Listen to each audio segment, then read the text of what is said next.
I want to welcome you to the Ask Jeff YouTube channel. Here's today's question.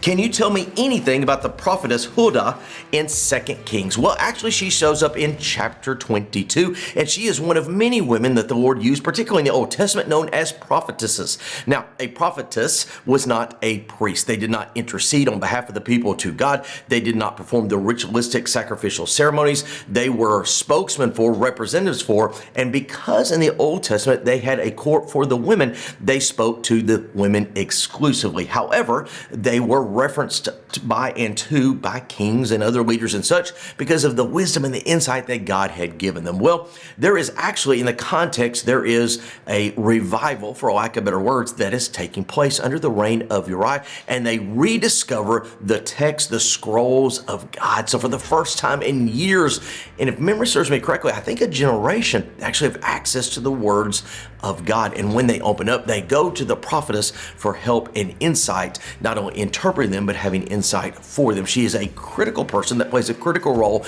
in a critical position, not just in the Old Testament story, but in the context of the totality of the biblical narrative. Great question. If you have one, send to AskJeff.net. Maybe your question be tomorrow's.